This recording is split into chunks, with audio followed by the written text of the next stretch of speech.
It's already widely known that, despite being the current flavour of the month, Among Us actually released in 2018. To hear some people tell it, this game languished in obscurity for 2 years before suddenly becoming an overnight sensation.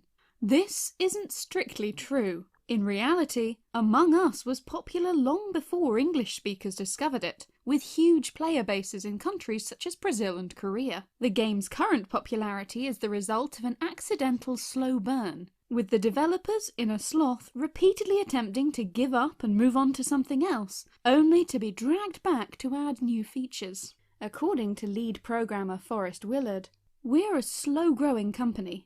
We snowball our way to the top instead of spike and tail like most Steam releases do. We stuck with Among Us a lot longer than we probably should have from a pure business standpoint. We tried to quit and should have quit several times." Created by 3 friends, Forrest Willard, Marcus Bramander, and Amy Liu, Among Us was initially a very different game.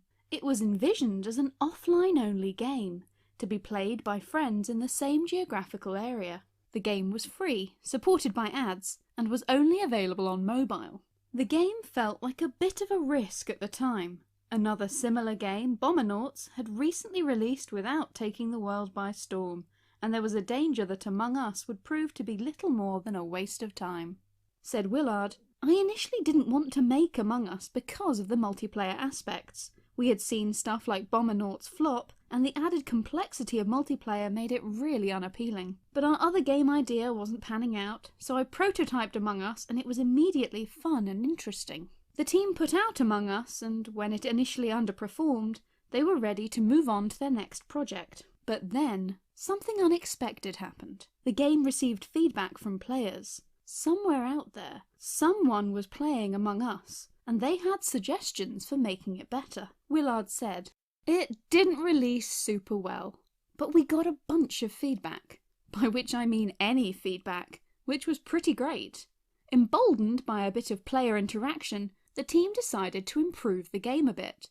They added online multiplayer and released the game on Steam. There, it did okay-ish, but the fan base was still fairly small. Then, in December of 2018, everything changed. A Korean YouTuber named Kevin Choi made a video on the game, and suddenly, Among Us received an influx of a few thousand new players. The timing was less than ideal. Success was a two-edged sword.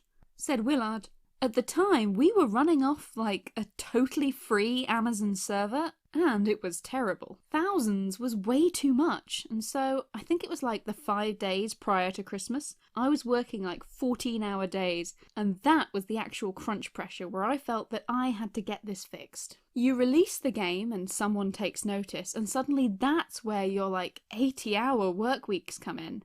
Like, it's those intense bursts of, "Oh, something's happening!" You must react quickly. You don't want to lose this moment. As exhausting as this was, it was only the beginning. A few months later, a Brazilian YouTuber, Godnot, made a similar video, kicking off the game's popularity among Portuguese-speaking players. While the team added a few more cosmetic elements, they were eager to move on and try something new. Finally, at the start of 2020, they announced that work on the game was complete, and that they were moving on to something else. It was only a few months later that streamers including Kaif, Sodapoppin and XQC started playing the game on Twitch, and the English-speaking games community finally discovered something that large chunks of the rest of the world had known about for years. At this point, Innersloth decided to work on a sequel, in order to capitalise on the first game's success. Ultimately though, they decided to ditch this plan and continue adding to the original Among Us. Players simply won't let the team move on.